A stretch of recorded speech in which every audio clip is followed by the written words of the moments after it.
Everybody asking how we doing, say we good. Don't need no one to tell me how to live just like they would. It ain't their business, but they in it, I don't know why. Revolved around my life after I found another. Malam Bapak, Selamat malam. perkenalkan saya Angelina Trisnawati Ya, dari program studi S1 Keperawatan. baik. Dan teman saya Batilis Deniteme dari program studi S1 Keperawatan. Baik, selamat malam. Jika berkenan, Bapak perkenalkan diri. Nama saya Primus Deodatus. Saya salah satu ASN di Kabupaten Manggarai dan saat ini saya bekerja di Dinas Sosial Kabupaten Manggarai. Ya, Terima kasih telah memberikan kami kesempatan untuk berbicara kepada Bapak. Karena kami sangat tertarik untuk mengetahui pengetahuan Bapak tentang demokrasi. oke. Ya, Baik, dalam konteks tentang dalam konteks mewujudkan demokrasi yang keadilan di masyarakat, ada beberapa masalah yang sering muncul. Masalah yang pertama itu Bapak, kesenjangan sosial dan ekonomi. Di mana kesenjangan sosial ini Bapak, banyak sekali di masyarakat yang membeda-bedakan. Misalnya dalam masyarakat misalnya itu Bapak, contohnya masalah membedakan ras. oke. Terus dalam ekonominya tentang demokrasi, yaitu di ekonomi yang tidak merata. Beda-beda pendapatan. Iya. Hal ini bisa menyebabkan kelompok yang kurang beruntung. Masalah yang kedua Bapak, tentang korupsi dan nepotisme. Korupsi dan nepotisme. Iya. Oke. Praktik korupsi dan nepotisme ini Bapak sering dilakukan oleh orang-orang yang memiliki jabatan dan sangat berpengaruh terhadap masyarakat yang membutuhkan. Oke. Untuk masalah yang ketiga Bapak, kurangnya partisipasi, di mana kurangnya partisipasi politik dari berbagai kelompok masyarakat. Jika suara mereka tidak terdengar atau diwakili dalam proses politik, maka demokrasi itu tidak akan mencerminkan kepentingan seluruh rakyat secara adil. Ya, Jadi untuk solusinya Bapak, kami memberikan edukasi sedikit Bapak. Dalam mewujudkan demokrasi yang berkeadilan merupakan upaya bersama dalam berbagai pihak untuk mengatasi tantangan-tantangan tersebut. Ini melibatkan kepentingan partisipasi politik, penggunaan lembaga-lembaga demokrasi, reformasi kebijakan, dan penegakan hukum yang adil dan efektif. Kami langsung bertanya sih Bapak. Untuk pertanyaan yang pertama, bagaimana pandangan Bapak tentang sistem demokrasi yang ada di sekitar Bapak saat ini? tentang kaitan dengan pernyataan tadi. Iya, yang pertama. Kalau soal pernyataan tadi seperti ras, ya memang kita ini kan negara yang berbineka, ya. Bukan hanya ras, suku, agama juga salah satu. Terus yang berikut tentang korupsi dan nepotisme. Memang sekarang ini kan lagi ramai bahas soal korupsi dan nepotisme. Hal-hal seperti itu rupanya mungkin perlu diedukasi sejak kecil. Jadi yang kita hadapi masalah korupsi maupun nepotisme saat ini itu hanya dampak dari kejadian dari pendidikan masa lalu.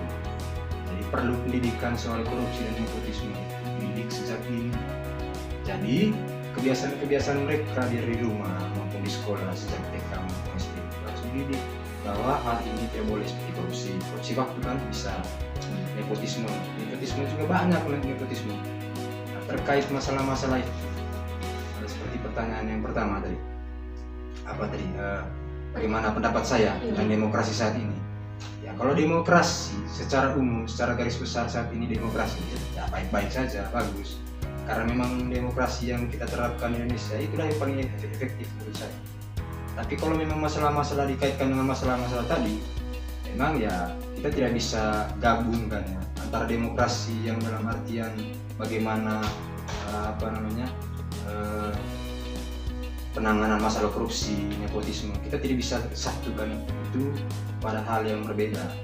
Jadi kalau kita bahas demokrasi secara utuh, demokrasi di Indonesia ini sudah bagus.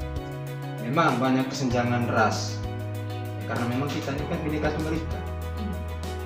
Memang banyak perbedaan suku agama. Memang ya itulah, seperti itulah. Ekonomi juga begitu. Jadi seperti yang saya bilang tadi, kalau mau itu masalah korupsi, nepotisme, kesenjangan itu diminimalisir, harus sejak dini. Tidak bisa diselesaikan pada saat kita ini kan bahas di level atas, di level apa yang kita tahu, apa yang kita paham. Sedangkan di level anak-anak kita tidak bisa paham seperti apa demokrasi, seperti apa korupsi, nepotisme, dan lain-lain. Jadi untuk pertanyaan bagaimana demokrasi di Indonesia, ya demokrasi baik-baik saja. Untuk pertanyaan yang kedua, Bapak, bagaimana menurut Bapak tantangan apa saja yang muncul di masyarakat saat ini dalam menjalankan demokrasi Oh ya, tantangan dalam menjalankan demokrasi. Ya itu tadi syarat, suku, agama, ras. Itu tantangan karena kita untuk menjadi suatu negara demokrasi yang istilah utuh, demokrasi yang betul-betul sesuai dengan apa yang sudah ada di dalam undang-undang. Suku, agama, ras itu yang harus dibenahi. Kesenjangan politik, kesenjangan antara etnis, suku, agama, itu ras itu memang harus betul-betul disatukan dulu. Kalau mau demokrasi ini menjadi 100%, tapi itu tadi saya bilang itu kan tantangan, bukan berarti demokrasi itu tidak bisa berjalan dan baik-baik saja. Cuma tantangan besar itu tetap ada. Untuk pertanyaan nomor 3-nya, apakah masalah yang muncul itu berpotensi merusak sistem demokrasi atau tidak? Sangat berpotensi. Banyak kejadian di Indonesia yang memanfaatkan salah satu dari antaranya, entah itu suku, agama maupun ras. Saya ambil contoh mungkin beberapa saat yang lalu ada yang kasus agama kan, rumah ibadah. Kemudian di mana itu di Kalimantan kan soal suku itu seperti itu. Bahkan di kita yang Manggarai pun sendiri ini, antara Manggarai Barat, Timur dan Tengah ini saja kan sudah ada perbedaan akan suku ini. Itu juga bisa memicu sebenarnya. Jadi masalah tantangan di saat ini ya secara itu berpotensi sekali. Untuk pertanyaan nomor 4-nya, menurut Bapak apa penyebab utama dari tantangan-tantangan atau masalah demokrasi tersebut? Oke, tantangan penyebab ya sebab masalah utama. Jadi begini, ya namanya Indonesia tadi seperti saya bilang macam-macam, Bhinneka Tunggal Ika. Jadi karena ada SARA dalam tubuh Indonesia ada berbagai macam suku, agama dan ras. Jadi ya masalah-masalah itu pasti tetap ada. Dan bagaimana caranya kita menghindari? Ya sebenarnya begini. Coba manfaatkan tokoh-tokoh adat, tokoh-tokoh budaya setempat, dilibatkan baik dalam sistem pemerintahan maupun di dalam demokrasi itu sendiri. Jadi bagaimana pola didik, pola asuh orang tua kita dulu itu berpengaruh dari orang tua sebelum. Yang mana orang tua sebelumnya itu kental sekali soal adat dan budaya.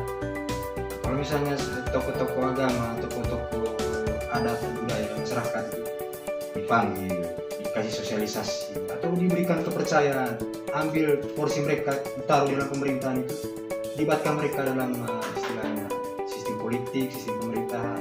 Itulah demokrasi yang baik menurut saya. Sehingga proses hukum di Indonesia ini tidak hanya karena kita punya hukum ini kan ada hukum adat juga. Jadi proses hukum itu tidak berjalan sendiri seperti penegak hukum seperti kepolisian, TNI, kejaksaan, tidak berjalan sendiri. Libatkan masyarakat seperti tokoh-tokoh adat tadi. Saya rasa seperti itu.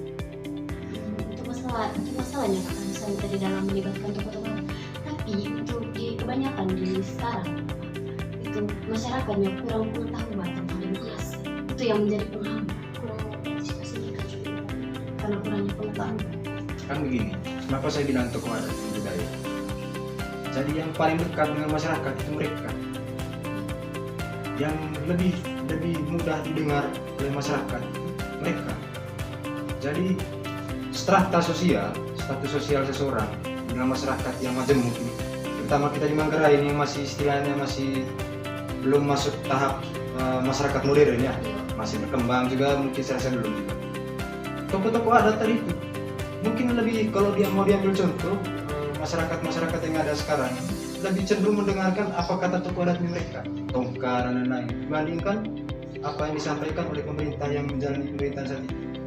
Artinya bukan tidak mendengarkan, tapi kan pendekatan dari tokoh adat ini kan sedikit berbeda, sehingga masyarakat bisa menerima, bisa diedukasi sosialisasi itu kan tidak dalam bentuk harus duduk di dalam satu ruangan, kumpulkan masyarakat, tapi lewat tokoh-tokoh adat, lewat ngobrol santai, sehingga sosialisasi yang seperti apa yang ada bilang seperti edukasi bisa berjalan dengan baik.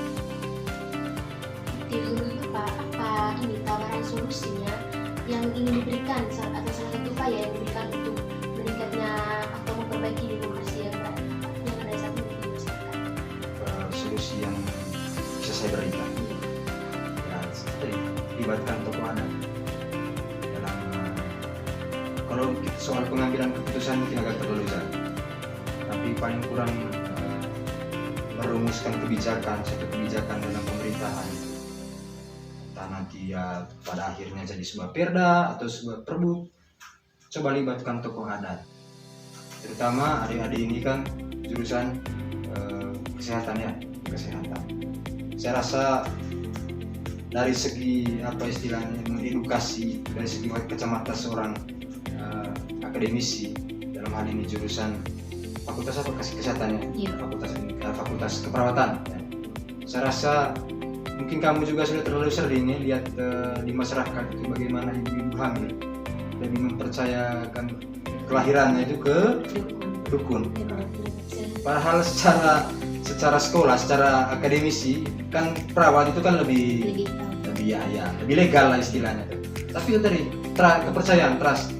Jadi mungkin pendekatan lewat tokoh-tokoh adat, orang-orang yang ada di masyarakat ini diperlukan. Saya itu solusi.